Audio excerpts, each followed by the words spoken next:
भारत के संविधान का निर्माण। ये बात आप सभी को पता है कि भारत का संविधान अपने आप में एक अद्वितीय दस्तावेज है, एक यूनिक डॉक्यूमेंट है। तो इतना अच्छा संविधान जो हमने बनाया, कैसे बनाया, इस संविधान को बनाने के लिए हमको क्या क्या पापड़ बेलने पड़े, क्योंकि जब ये संविधान बना और इस संविधान के बनने के पहले हम गुलाम हुआ करते थे, मतलब हम ब्रिटिश उपनिवेश थे। तो हमें बहुत सारी समस्याएं आई और तब जाके हमारा ये संविधान बना है। तो इस संविधान को बनाया है एक संविधान सभा ने, आप सभी को पता होगा भारत का संविधान एक संविधान सभा ने बनाया था, जिसमें बहुत सारे सदस्य थे। कितने सदस्य थे, उनका निर्वाचन हुआ था या मनोनयन हुआ था, इसका निर्माण कैसे हुआ था, ये योजना किसने, ये प्लानिंग किसने बनाई थी, ये फॉर्मूला किसने दिया था, सब कुछ मैं आज आपको बताने वाला हूँ इस सेशन में। तो बने रहिएगा, सेशन को लास्ट तक देखिएगा, आपको पूरे भारत के संविधान का निर्माण जो चैप्टर 2 है वो समझ में आएगा। तो सबसे पहले तो जैसा कि मैंने अभी आपको बताया कि हमारा संविधान एक संविधान सभा ने बनाया। तो संविधान सभा कहाँ से आई, कैसे आई? तो हमने इसके लिए अंग्रेजों से, ब्रिटिशर से संविधान सभा की मांग की कि हमारा एक संविधान होना चाहिए, तो हमारे संविधान को बनाने के लिए हमें संविधान सभा चाहिए, आप बना के दे दीजिए या हमें बनाने की परमिशन दीजिए। तो इसके लिए एक संविधान सभा की मांग हुई थी। वो कैसे हुई थी, उसका गठन कब कैसे हुआ? तो इस सब की शुरुआत होती है 1934 से। जी हाँ, 1934 में 1934 में एक समाजवादी वामपंथी आंदोलन के एक नेता थे जिनका नाम था M.N. रॉय। जी हाँ, मानवेंद्र नाथ रॉय। तो भारत की जिस संविधान सभा के बारे में आप पढ़ते हैं, जिस संविधान सभा ने इस देश के संविधान सभा को बनाया है, ऐसी किसी संविधान सभा के गठन का पहला विचार कि हमें ऐसी कोई संविधान सभा बनानी चाहिए, ये आया 1934 में। और ये आया था M.N. रॉय ने रखा। किसने रखा था? एक वामपंथी नेता M.N. रॉय ने। और M.N. रॉय साहब के इस संविधान सभा को मांगने के साथ ही हमने अपने संविधान सभा के बारे में सोचना शुरू कर दिया था। देखो, हमें ये बात तो तय पता थी कि आज नहीं तो कल भारत को आज़ाद तो होना ही है। हम सभी जानते हैं कि 1929 में ही कांग्रेस ने पूर्ण स्वराज का प्रस्ताव पारित कर दिया था। थोड़ा सा इतिहास में आप पढ़ते होंगे कि लाहौर में दिसंबर में एक अधिवेशन हुआ जिसमें कांग्रेस ने पूर्ण स्वराज का प्रस्ताव पारित किया। जवाहरलाल नेहरू उस अधिवेशन के अध्यक्ष थे। रावी नदी के तट पर वो अधिवेशन हुआ था जहां तिरंगा झंडा लहराया गया था। और 26 जनवरी 1930 को भारत ने अपना पहला स्वतंत्रता दिवस मना भी लिया था। तो हमें पता था ना कि आज नहीं तो कल आज़ाद तो होना है, लेकिन आज़ाद होना है तो आज़ादी के बाद क्या होगा? हमें एक संविधान चाहिए होगा जिसके आधार पर इस देश का संविधान चलाया जाएगा। ये सारे फंडे हमारे दिमाग में क्लियर थे, ये सारी बातें हमें पता थी। तो हमें जल्दी से जल्दी एक संविधान बनाना था। तो संविधान बनाने के लिए चाहिए एक संविधान सभा चाहिए। जैसे यदि खाना बनाना हो तो आपको क्या चाहिए? आपको एक कुक चाहिए, आपको कोई शेफ चाहिए जो खाना बनाएगा। तो वैसे ही संविधान बनाना है तो एक संविधान सभा चाहिए। तो पहली बार M.N. रॉय ने प्रस्ताव रखा था जो वामपंथी आंदोलन से जुड़े हुए थे। लेकिन उनके कहने से कुछ नहीं होता अकेले, इसके लिए आपको बड़े पैमाने पर मांग करनी होगी या बड़े पैमाने पर इसकी स्वीकृति होनी चाहिए। भारतीय राष्ट्रीय कांग्रेस जो उस समय सबसे बड़ा दल हुआ करता था, तो भारतीय राष्ट्रीय कांग्रेस ने भी इस बात को महसूस किया शिद्दत से कि वाकई में हमारे पास एक संविधान सभा होनी चाहिए और वो संविधान सभा भारतीयों से मिलकर बनी होनी चाहिए। ये और बड़ी बात कि यदि भविष्य के लिए भारत का कोई संविधान बनेगा तो वो भारतीय बनाएंगे।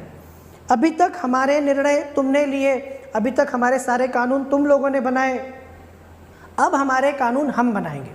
तो एक संविधान सभा के लिए पहली बार भारतीय राष्ट्रीय कांग्रेस जो इंडियन नेशनल कांग्रेस थी उसने भी इस बात को मान लिया और भारत के संविधान के निर्माण के लिए उसने भी मांग की कि हमें एक संविधान सभा बना के दे दीजिए। अब आप समझ गए, पूरा मामला आपको समझ में आने लगेगा।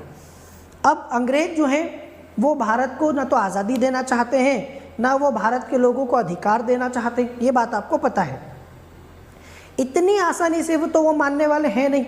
हर एक चीज़ को उनको हमको मनाने के लिए या उनसे करवाने के लिए बहुत एड़ी चोटी का जोर लगाना पड़ा है, इतिहास में आप जानते हैं। तो जब हमने उनसे संविधान सभा की मांग की, उन्होंने मना कर दिया। मतलब उन्होंने हमारी इस बात पर कोई ज़्यादा दिमाग नहीं लगाया, उन्होंने कोई भारत में संविधान सभा को लेकर कोई हाँ वगैरह नहीं की। फिर 1938 में जो उस समय के सबसे बड़े नेता हुआ करते थे कांग्रेस में, जवाहरलाल नेहरू, इन्होंने घोषणा की थी कि स्वतंत्र भारत का संविधान जो होगा उसका निर्माण एक संविधान सभा करेगी। तो जब हम आज़ाद हो जाएंगे तो हमारा एक संविधान होगा, वो संविधान एक संविधान सभा बनाएगी और उस संविधान सभा का निर्वाचन जो होना चाहिए वो होना चाहिए वयस्क मताधिकार के आधार पर। मतलब भारत में वयस्क मताधिकार के आधार पर आपको एक संविधान सभा चुननी होगी और वो संविधान सभा ही भारत का संविधान बनाएगी। इसमें कोई बाहरी हस्तक्षेप नहीं चाहिए। अभी तक हमने बहुत झेल लिया, एक्चुअली हमने आपको बहुत झेल लिया है। आपने 1773 के रेगुलेटिंग एक्ट से लेकर, जो इतिहास मैंने आपको पढ़ाया है, तो 1773 के रेगुलेटिंग एक्ट से लेकर आज तक आपने हमारे लिए बेइंतहा कानून बनाए। आज तक हमारे लिए आपने जितने सारे कानून बनाए थे, अब बहुत हुआ। अब हम अपने लिए स्वयं संविधान बनाएंगे। आपका या किसी का बाहरी हस्तक्षेप हमको नहीं चाहिए। समझ में आ रहा है? हमें अब और कोई नहीं बताएगा कि हमें क्या करना है, हम स्वयं तय करेंगे कि हमें क्या करना है। मतलब अब भारत अपने भाग्य का विधाता स्वयं होगा। अपने भाग्य का विधाता अब हम किसी और को नहीं होने देंगे। हम स्वयं तय करेंगे कि हमारा संविधान कैसा होगा। हमारे ही लोगों से वो संविधान सभा बनेगी जो इस देश का संविधान बनाएगी। इस मांग को अंग्रेजों ने शुरुआत में तो स्वीकार नहीं किया, लेकिन कभी कभी कहते हैं कि वक्त पड़ने पर मजबूरी में लोग वो काम भी कर लेते हैं जो शायद वो नहीं करना चाहते। अंग्रेज इस बात के लिए कतई तैयार नहीं थे कि भारत की कोई संविधान सभा जो भारतीयों से मिलकर बनेगी होगी, लेकिन कहते हैं ना कि समय, वक्त कभी टिक कर नहीं रहता, ठहरता नहीं है। कभी आपका अच्छा समय चलता है, कभी आपका बुरा समय चलता है। अंग्रेजों का जो है बुरा समय भी आया। 1939 में अचानक से विश्व युद्ध छिड़ गया। जर्मनी में आपको पता है हिटलर ने पोलैंड पर आक्रमण किया और इसी के साथ पहले विश्व युद्ध की शुरुआत हो गई। पहले विश्व युद्ध की जब शुरुआत हुई तो एक तरफ ब्रिटेन था, फ्रांस था, बाद में अमेरिका, सोवियत संघ भी आए, दूसरी तरफ जर्मनी था, इटली था और जापान था। तो हिटलर ने, जर्मनी ने ब्रिटेन, फ्रांस की हालत ख़राब कर दी। ऐसे में ब्रिटेन को लगा कि भारतीयों को भी युद्ध में शामिल करना चाहिए, इनसे भी सहयोग लेना चाहिए। दरअसल उन्होंने हमसे बिना पूछे भारत को युद्ध में घोषित कर दिया कि भारत भी युद्ध कर रहा है, भारत का भी जर्मनी से युद्ध चल रहा है। अब हमने मना कर दिया कि हमें आपके युद्ध में कोई इंटरेस्ट नहीं, क्योंकि आपने हमसे पूछे बिना ये काम किया है।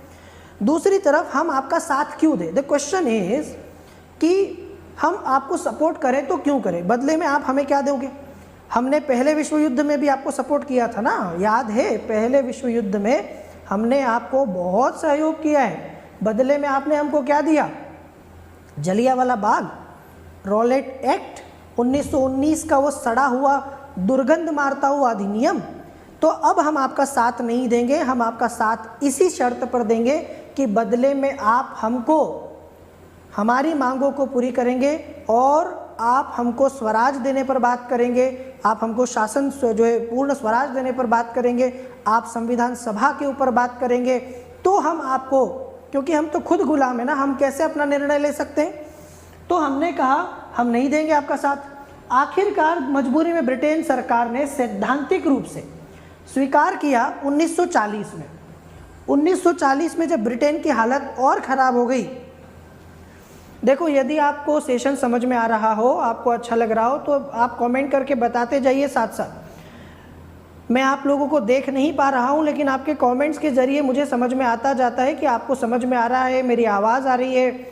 यदि आपके कमेंट्स आने बंद हो जाते हैं तो मुझे लगता है कि शायद आपको समझ में नहीं आ रहा है या आवाज़ का कोई प्रॉब्लम है, तो आप थोड़ा सा एक्टिव रहिए, ठीक है? तो ब्रिटेन को लगा कि यार भारत की जो है सहायता लेनी पड़ेगी, तो उन्होंने हमको एक ऑफ़र दिया। ये ऑफ़र उन्होंने कब दिया? अगस्त 1940 में। इसीलिए इस ऑफ़र, इस प्रस्ताव का नाम पड़ गया अगस्त प्रस्ताव। क्या बोला गया इसको? अगस्त प्रस्ताव के नाम से इसको जाना जाता है, जो 1940 में आया था। तो ब्रिटेन का जो उस समय भारत में वायसराय था लॉर्ड लिनलिथगो, तो लॉर्ड लिनलिथगो ने भारत को एक ऑफर दिया कि आप हमारे साथ युद्ध में शामिल हो जाइए, और युद्ध में अगर आप शामिल होते हैं तो हम आपकी संविधान सभा की मांग पर विचार करेंगे। क्या बोला, समझ में आया? ये नहीं बोल रहे हैं, देखो चालाकी की इंतहा देखिए, कितने चालाक हैं, कितने धूर्त हैं ये अंग्रेज। ये नहीं बोल रहे हैं कि आप हमारा साथ दीजिए, हम संविधान सभा का निर्माण कर देंगे। वो कह रहे हैं हम आपके संविधान सभा की मांग पर विचार करेंगे, सोचेंगे, अभी आप युद्ध में साथ तो दो। तो जब कोई व्यक्ति आपको ऐसा बोलता है ना कि सोचेंगे या सोच के बताता हूँ, तो आप हमेशा मान के चलिए कि ज़्यादातर संभावना इस बात की है कि या तो वो आपकी बात मानना नहीं चाहता, टालना चाहता है, या वो आपका काम ही नहीं करना चाहता। करने वाला व्यक्ति बहुत ज़्यादा समय नहीं लेता है। तो इन्होंने कहा कि हम आपके संविधान सभा की मांग पर विचार करेंगे।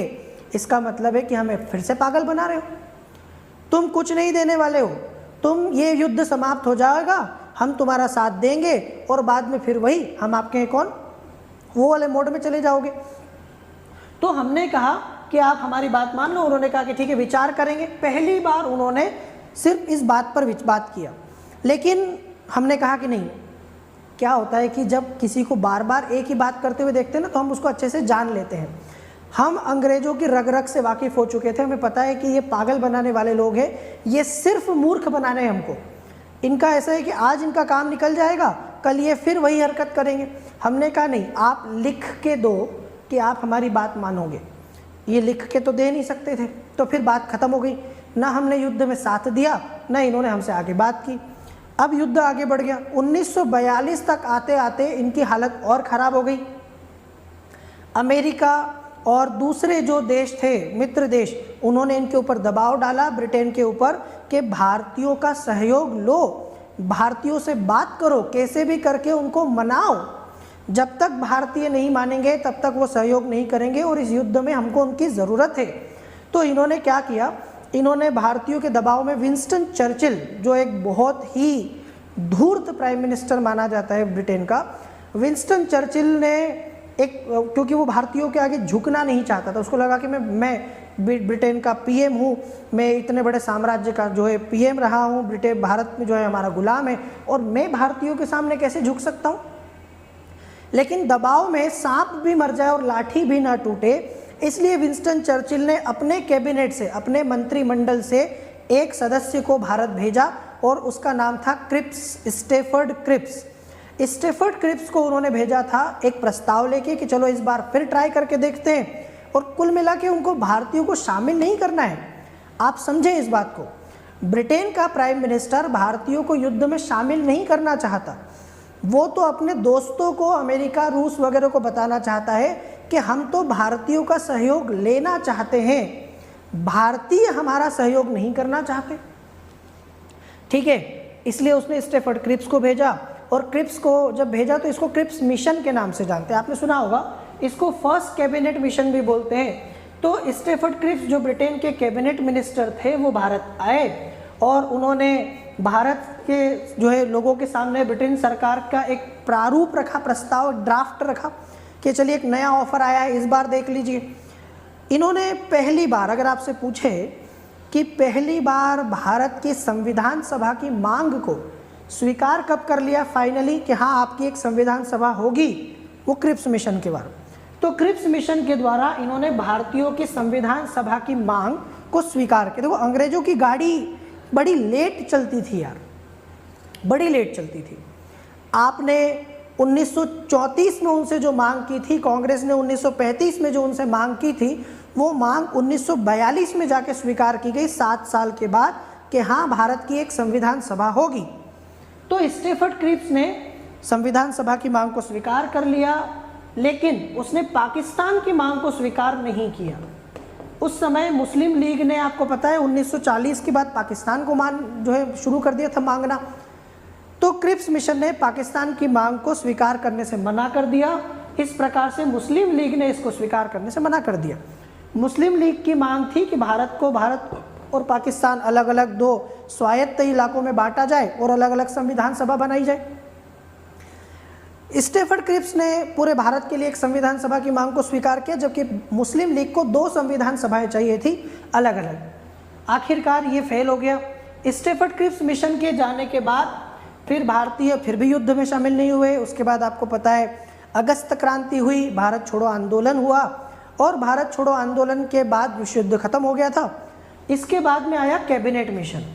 कैबिनेट मिशन मतलब फिर वही, इस बार ब्रिटेन की सरकार ने एक नहीं 3 मिनिस्टर को भेजा। कितने?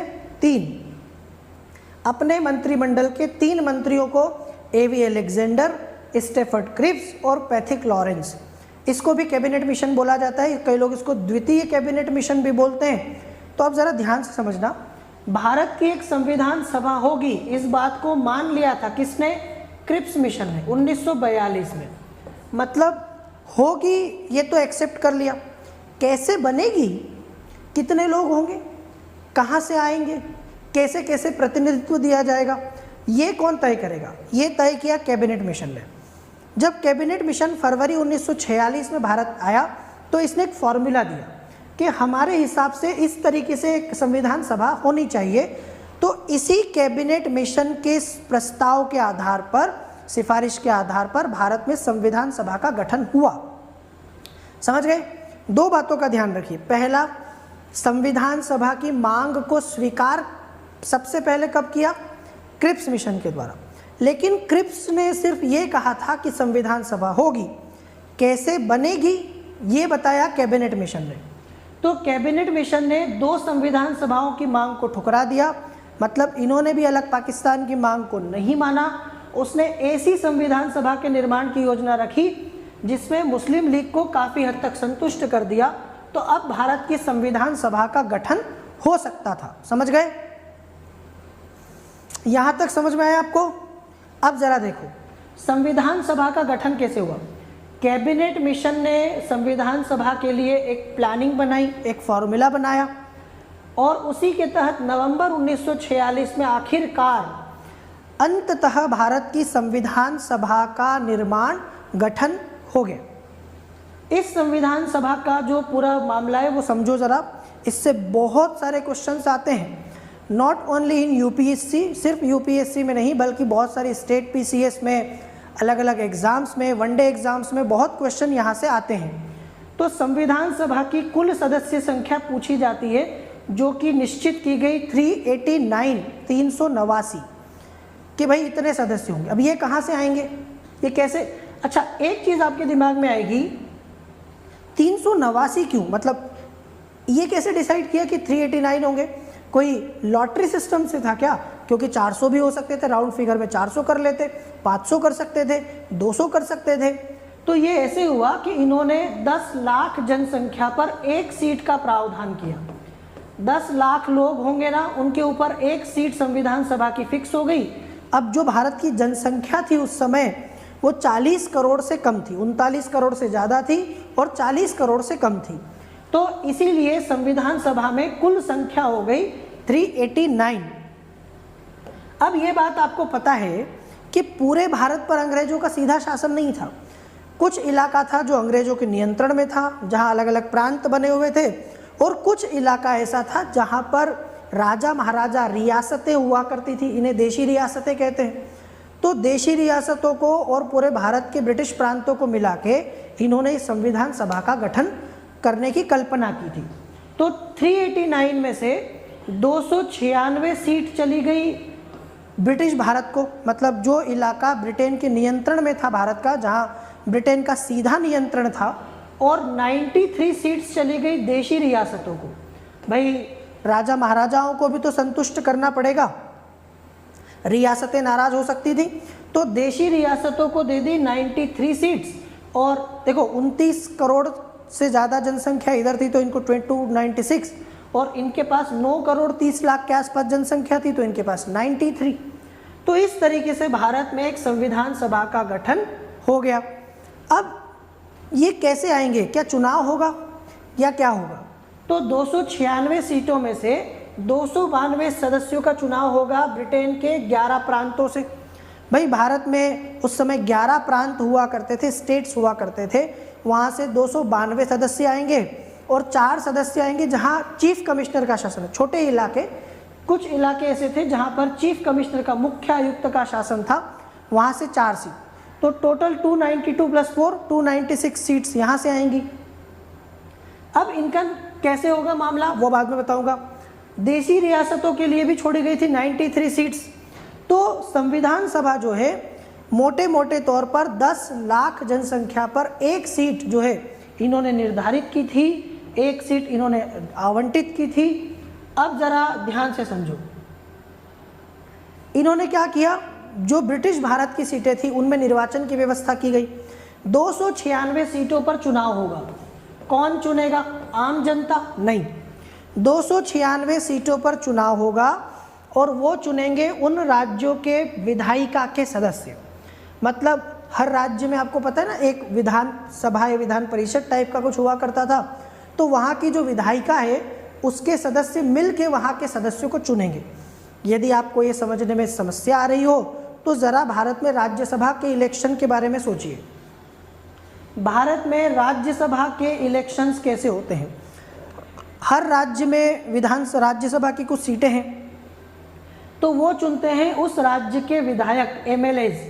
जैसे अगर आप उत्तर प्रदेश में रहते हैं तो उत्तर प्रदेश में राज्यसभा की 31 सीटें हैं और इन 31 लोगों को यूपी की जनता नहीं चुनती है, बल्कि उत्तर प्रदेश की विधानसभा के 403 सदस्य चुनते हैं। आ रहा है समझ में? जैसे राज्यसभा का चुनाव अप्रत्यक्ष होता है ना, मतलब जैसे विधायिका के सदस्य उनको चुनते हैं, जनता विधायिका के सदस्यों को चुनती है और विधानसभा के सदस्य राज्यसभा के सदस्यों को, वैसे ही 296 सीटों पर चुनाव अप्रत्यक्ष होंगे। हर राज्य के जो विधायक होंगे वो चुनेंगे वहाँ के संविधान सभा के सदस्यों को। तो इस तरीके से चुनाव होगा। आज 296 सीटों पर 3 प्रमुख समुदायों में बांट दिया। कौन? मुस्लिम, सिख और सामान्य। मतलब एक सामान्य जनरल होगा, एक मुस्लिम है और एक सिख है। तो मुस्लिम और सिख को छोड़ के जो भी है, ईसाई, यूरोपीय वगैरह, वो सामान्य में आएंगे। तो इस प्रकार से इन्होंने समुदायों में भी सीटें बांट दी।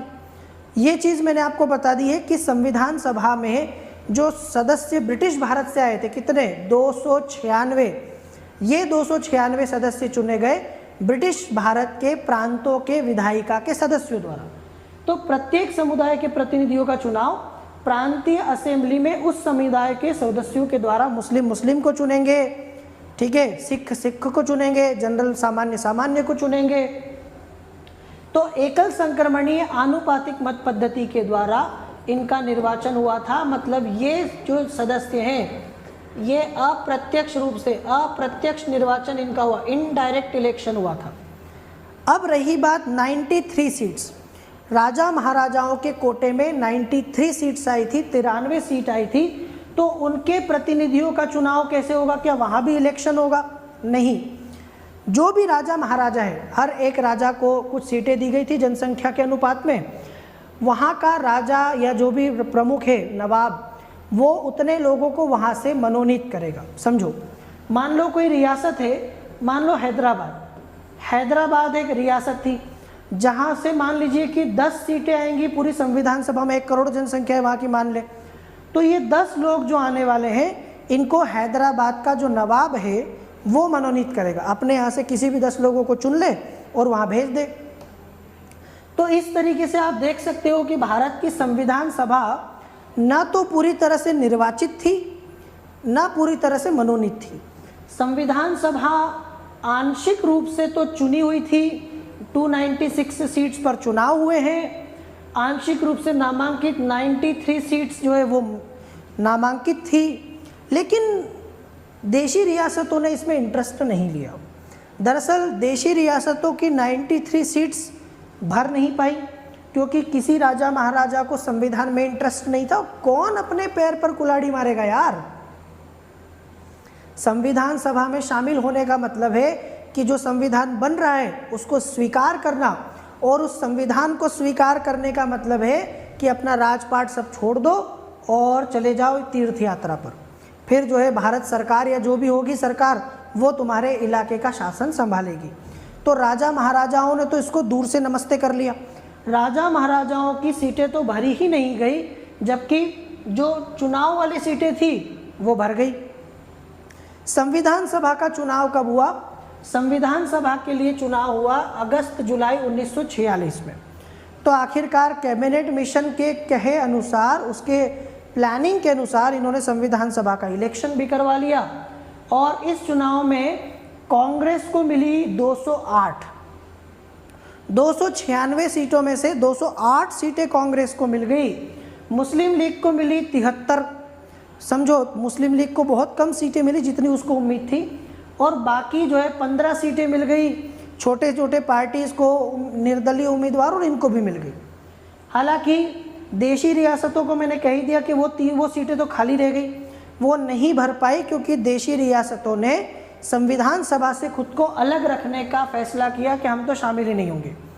अब संविधान सभा का चुनाव मैंने आपको बता ही दिया। पहला तो ये कि ये प्रत्यक्ष निर्वाचन नहीं है ना, मतलब होना ये चाहिए कि प्रत्यक्ष निर्वाचन होना चाहिए। भाई संविधान सभा बन रही है आपके देश की, जो संविधान बनाएगी, पर अंग्रेजों ने ऐसा नहीं होने दिया।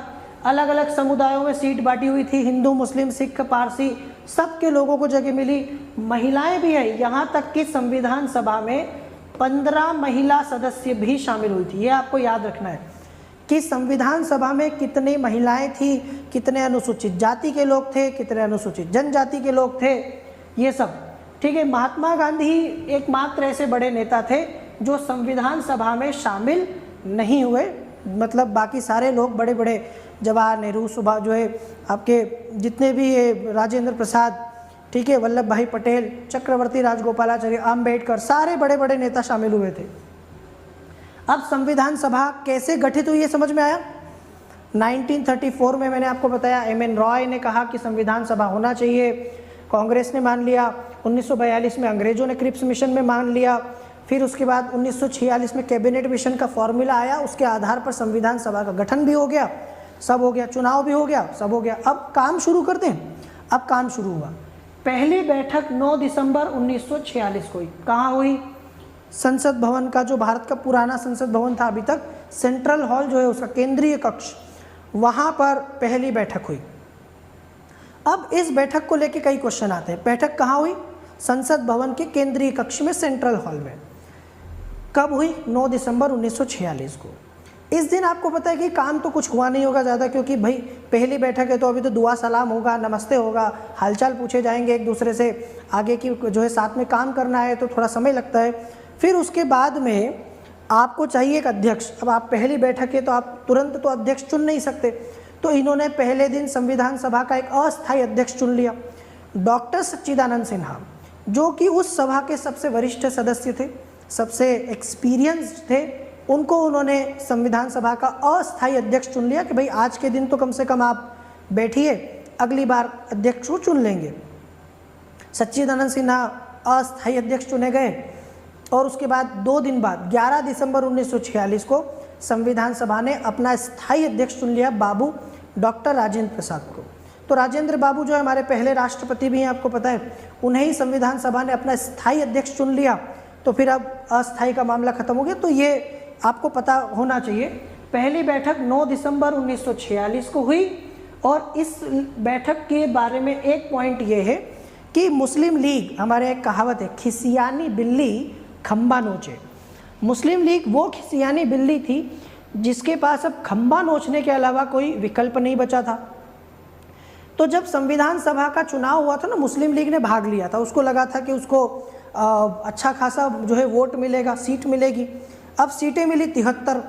अब मुस्लिम लीग को लगा कि यार ऐसे तो मतलब हमारी बात कौन सुनेगा, हमारे पास ज़्यादा लोग तो है नहीं, हम बार बार पाकिस्तान पाकिस्तान चिल्लाएंगे, कोई सुनेगा ही नहीं, हम बार बार अलग संविधान चिल्लाएंगे, सुनेगा नहीं कोई। तो मुस्लिम लीग ने सोचा कि इससे अच्छा है कि संविधान सभा में जाओ ही मत। तो उस मुस्लिम लीग ने संविधान सभा का बॉयकॉट किया, बहिष्कार किया और इस प्रकार से बैठक में केवल पहले दिन 211 सदस्यों ने भाग लिया। तो 389 टोटल थे, कम होते होते देशी रियासतें आई नहीं, मुस्लिम लीग ने बहिष्कार कर दिया। तो संविधान सभा की पहली बैठक में ज़बरदस्त जो है लोग एब्सेंट थे, है ना, 211 लोग मात्र प्रेजेंट थे।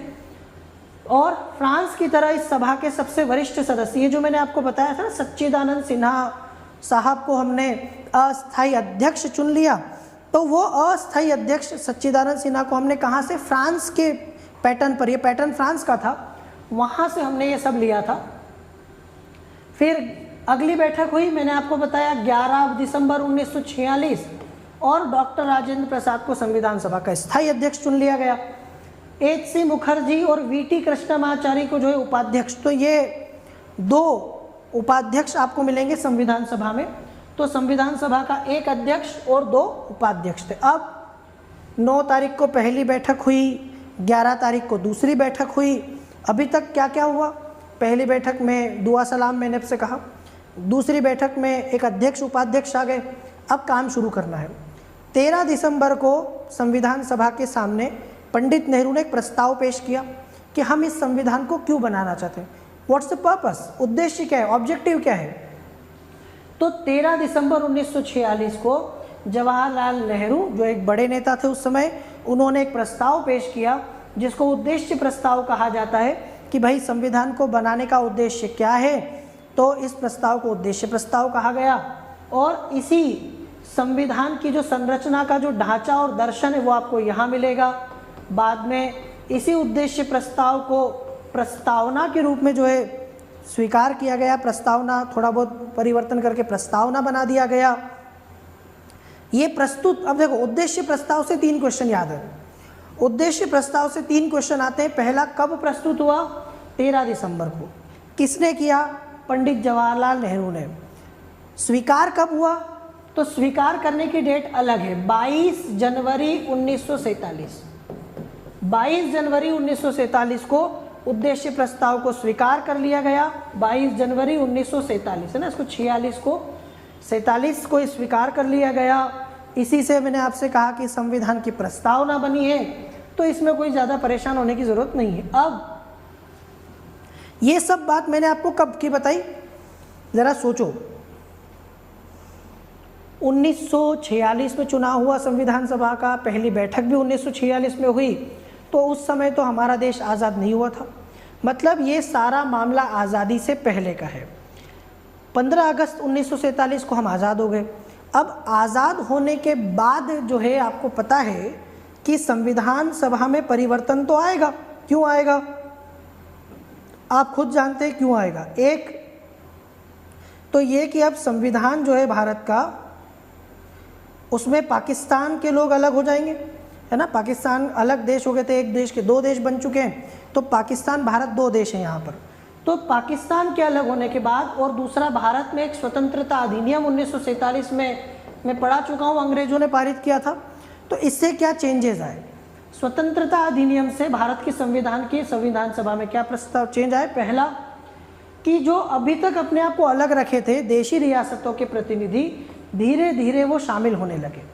28 अप्रैल 1947 को 6 राज्यों के प्रतिनिधि सभा के सदस्य बन चुके थे। अब धीरे धीरे समझ में आने लगा देशी रियासतों को कि ऐसे अलग रहने से काम नहीं चलेगा, भारत आज़ाद हो चुका है, अब शामिल होना पड़ेगा। तो धीरे धीरे रियासतों के लोग भी आए। 3 जून 1947 को माउंटबेटन की जो योजना आई थी, 3 जून योजना, उसको स्वीकार करने के बाद देशी रियासतों ने, ज़्यादातर ने अपनी सीटों को, उनको पता था ना, अब उनको भविष्य दिख गया था कि अगर मर्जी से नहीं जाएंगे ना तो भारत पकड़ के ले आएगा, ठीक है, ज़बरदस्ती अब शामिल कर लें क्योंकि अंग्रेज अब जाने वाले हैं। तो आखिरकार वो आ गए। फिर भारतीय हिस्से के मुस्लिम लीग के जो सदस्य थे वो भी इसमें शामिल हो गए। तो 1947 के स्वतंत्रता अधिनियम ने भारत की संविधान सभा में क्या क्या परिवर्तन किए। क्वेश्चन पूछ सकते हैं आपसे, बड़ा अच्छा क्वेश्चन है।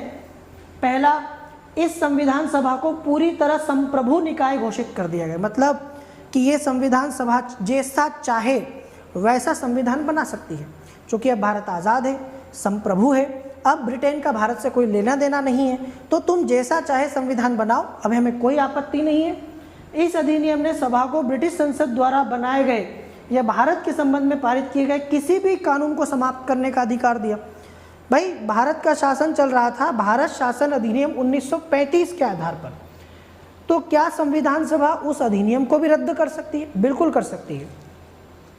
इस संविधान सभा को यह अधिकार दिया गया कि आप भारत शासन अधिनियम 1935 में भी चाहें, कोई भी कानून में आप चाहें तो परिवर्तन कर सकते हैं, इतने आपके पास पावर है। दरअसल ये पॉइंट इसलिए इम्पॉर्टेंट है, आप में से कई लोग नहीं जानते, मैं बता देता हूँ ऐसा क्यों। ऐसा इसलिए क्योंकि 1935 का जो अधिनियम था उसमें एक प्रावधान था जो शायद आप में से बहुत सारे लोग नहीं जानते। 1935 के भारत शासन अधिनियम में ये प्रावधान था कि उस कानून में परिवर्तन या संशोधन सिर्फ ब्रिटेन की संसद कर सकती है। ब्रिटेन की संसद को छोड़कर 1935 के भारत शासन अधिनियम में परिवर्तन करने का, संशोधन करने का अधिकार किसी को भी नहीं था। तो 1947 के अधिनियम से भारत की संविधान सभा को यह अधिकार दिया गया कि यदि आप चाहें तो 1935 के एक्ट में भी परिवर्तन कर सकते हैं, इतनी आपके पास पावर है। अब आप पूरी तरीके से स्वतंत्र हो अपने हिसाब से चीज़ों को करने के लिए। फिर दूसरा इसके बाद ये हो गया कि भारत की संविधान सभा एक विधायिका भी बन गई। अभी तक इसका सिर्फ एक काम था और वो था भारत के लिए संविधान बनाना। तो अब कानून कौन बनाएगा? अंग्रेज तो चले गए। अब इस देश में और संसद अभी आई नहीं है ना, संसद तो बाद में आई 1952 में। तो 1947 से लेकर कभी आपने सोचा है 1952 तक भारत के लिए कानून किसने बनाए? जब संसद नहीं थी, जब कोई विधायिका नहीं थी, तो भारत के लिए कानून बनाने का काम भी संविधान सभा ने किया। इसका मतलब भारत की संविधान सभा के दो काम थे, वो विधायिका की तरह देश के लिए कानून भी बनाती है और वो देश का संविधान भी बना रही है। कभी उसकी बैठक संविधान बनाने के लिए हो रही है तो कभी उसकी बैठक संसद की तरह कानून बनाने के लिए हो रही है। आया समझ में? यहाँ तक कि हमारे संविधान का पहला संविधान संशोधन 1951 में जो इस देश का प्रथम संविधान संशोधन हुआ है, प्रथम संविधान संशोधन भी संविधान सभा ने किया है। तब संसद कहाँ थी? मैंने अभी आपसे कहा ना, संसद 1952 में आई है। तो इस तरीके से दो काम हो गए, एक तो आज़ाद भारत के लिए संविधान बनाने का, दूसरा इस देश के लिए कानून बनाने का काम भी वही कर रही थी। इन दोनों कार्यों को एक साथ नहीं करते थे, मतलब अलग अलग दिन। समझे आप लोग? ऐसा नहीं है कि आधे दिन संविधान बना लिया, अब बोर हो गए संविधान बनाते बनाते तो चलो कानून बना लेते हैं, या कानून बनाते बनाते बोर हो गए तो संविधान बना लेते। No, not like that. ऐसा नहीं था। संविधान बनाना हो तो अलग दिन होगा काम, कानून बनाने के लिए अलग, तो और उसमें अध्यक्ष भी बदल जाते थे। यदि संविधान बनाने का काम होगा तो राजेंद्र प्रसाद साहब अध्यक्ष हैं, वो बैठेंगे ऊपर, और यदि संसद की तरह काम करना है तो जीवी मावलंकर साहब जो हैं, गणेश वसुदेव मावलंकर, वो बैठेंगे अध्यक्ष की तरह। इस प्रकार संविधान सभा स्वतंत्र भारत की पहली संसद बन गई। जब भी सभा की बैठक संविधान सभा के रूप में होती तो डॉक्टर राजेंद्र प्रसाद अध्यक्षता करते, और जब विधायिका की तरह कानून बनाती तो स्पीकर के तौर पर जीवी मावलंकर साहब बैठ जाते। समझे आप लोग? तो एक स्पीकर भी है वहाँ पर। इस तरीके से संविधान बनाने का कार्य 26 नवंबर 1949 तक चला। 9 दिसंबर से, अभी मैंने आपको बताया शुरू कब हुआ था, 9 दिसंबर 1946, कुल मिला के 2 वर्ष 11 माह 18 दिन, जो आपको पता है लगभग 3 साल इस संविधान को बनाने में लगे हैं। आखिरकार संविधान का काम पूरा हो गया। मुस्लिम लीग के सदस्य जो पाकिस्तान में शामिल हो चुके संबद्ध थे, वो भारतीय संविधान सभा से अलग हो गए। तो इस तरीके से संविधान सभा में थोड़ी सी कमी भी आ गई थी। पाकिस्तान के अलग होने के बाद संविधान सभा में 299 लोग बचे थे, पाकिस्तान के लोग अलग हो गए। 389 में से 299 हो गए। उसमें से भी देशी रियासतों की संख्या भी 70 कर दी गई।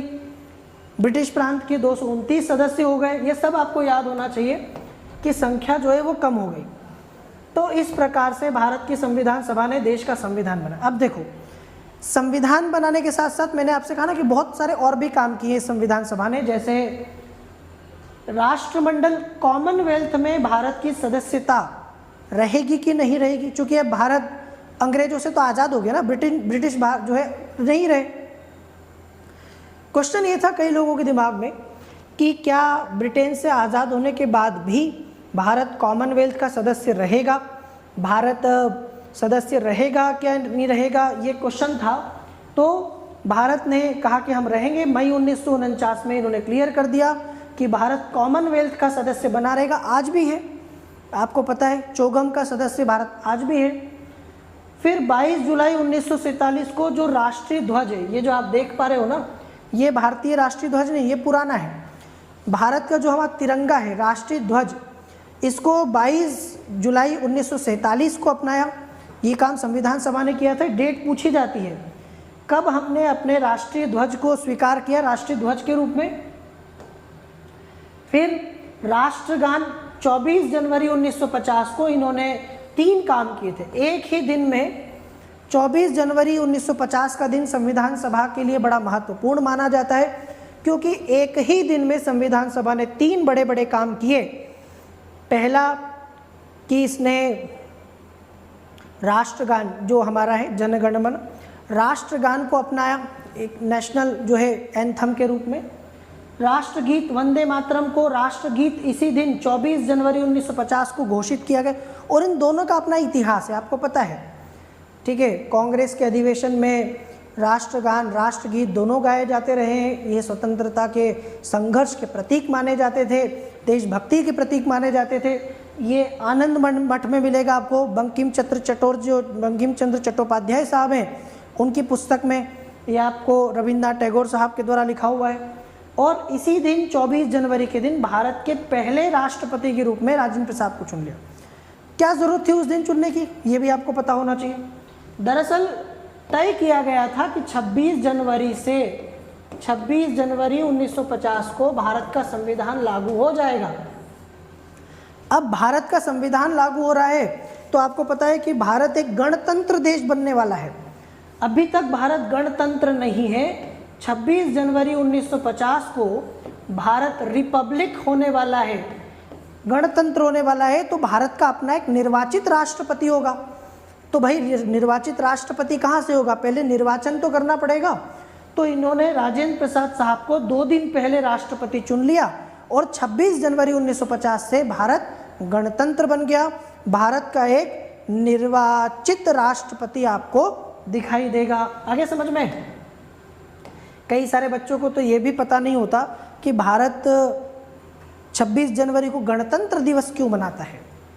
उनको ये पता है कि 26 जनवरी के दिन 1929 में तय किया गया था, मतलब 26 जनवरी 1930 को पहला स्वतंत्रता दिवस मनाया गया था, तो इसलिए भारत में 26 जनवरी को गणतंत्र दिवस मनाते नहीं।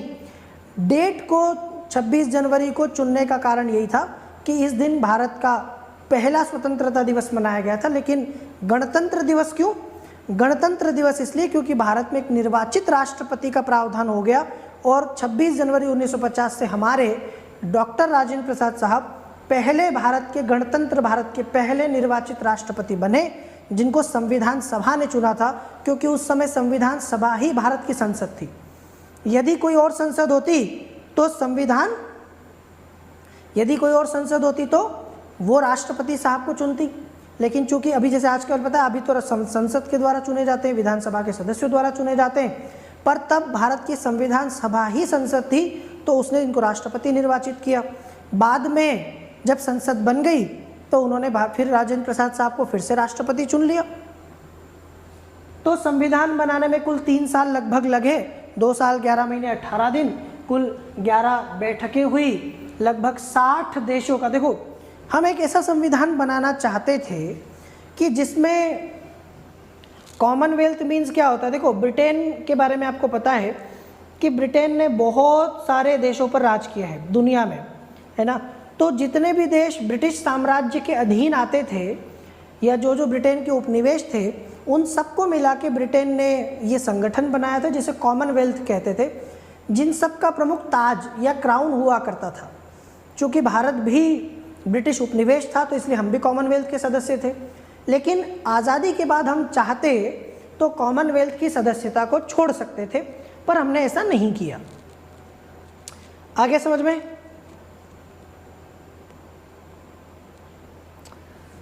अब लगभग, क्योंकि हमको ऐसा संविधान चाहिए था ना कि जिसमें बहुत अच्छी चीज़ें हों, है ना, सारे लोगों को उसमें हम लोग भाग दे, प्रतिनिधित्व दे पाएँ, सारे लोगों की अपेक्षाओं को, उम्मीदों को पूरी कर पाएँ। तो हमने सब 14 दिनों तक इस पर विचार किया, 60 देशों का संविधान हमने जो है लगभग देखा, छाना, तब जाके हमने संविधान, मतलब समुद्र मंथन टाइप का मामला था। समुद्र मंथन करने के बाद जैसे अमृत निकला ना, वैसे 3 साल तक मंथन करके ये अमृत हमने निकाला और लगभग 64 लाख रुपए इसके ऊपर खर्चा उस समय आया था। आज ये आपको कम लग रहा होगा, उस समय के हिसाब से बहुत खर्चा हुआ इसके ऊपर, क्योंकि बहुत सालों तक ये बनता रहा, आखिरकार बन के पूरा हो गया। और संविधान सभा ने 24 जनवरी 1950 को अपनी अंतिम बैठक पूरी की। देखो, संविधान बनने का काम 26 नवंबर 1949 को हो चुका था। 24 जनवरी को लास्ट बैठक हुई उनकी। उस दिन उनने राष्ट्रगान, राष्ट्रगीत को अपनाया, पहले राष्ट्रपति को चुना, बस उसके बाद संविधान सभा का काम खत्म हो गया। उसके बाद संविधान सभा की जो बैठक हुई ना, वो सिर्फ संसद के तौर पर, विधायिका के तौर पर। समझ में आया आपको? देखो फिर से बताता हूँ, 1946 में जब संविधान सभा की पहली बैठक हुई, वहाँ से लेके 1950 तक संविधान सभा ने 24 जनवरी 1950 तक संविधान सभा की बैठकें हुई। संविधान सभा ने ठीक है काम किया। फिर 1950 और उसके साथ साथ मैंने कहा विधायिका का काम भी कर रही थी, तो विधायिका वाला काम चलता रहा। विधायिका वाला काम 1952 तक चला। 1952 तक उन्होंने भारत में विधायिका के तौर पर काम किया। ठीक है, 26 जनवरी 1950 से 1952 तक उन्होंने संसद के निर्माण तक संसद के रूप में काम किया है। तो वो काम बंद नहीं हुआ, वो काम चलता रहा। तो ये हो गया संविधान का निर्माण। मैं उम्मीद करता हूँ कि आपको ये सेशन अच्छा लगा होगा। अच्छा लगा है तो प्लीज़ इसे लाइक कीजिए। बहुत मेहनत से पॉइंट टू पॉइंट मैंने आपको समझाया है, और इसमें जो लोग हैं थोड़े से कम हैं, कोशिश कीजिए इसको शेयर करिए। अभी हमारे पास समय है, अभी शुरू ही हुआ है सीरीज़। यदि आप शेयर करते हैं तो इसमें और लोग हमारे साथ जुड़ेंगे, और जितने लोग इसमें जुड़ेंगे उतना उनका फ़ायदा होगा, आपका भी फ़ायदा होगा और हमारा भी फ़ायदा होगा, क्योंकि हम चाहते हैं कि ज़्यादा से ज़्यादा लोगों तक ये सीरीज़ जाए, ये चैनल।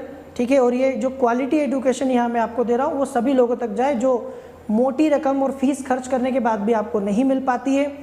तो हम लोग चाहते हैं कि वही चीज़ आपको यहाँ मिल जाए। तो इसको शेयर करिए भाई।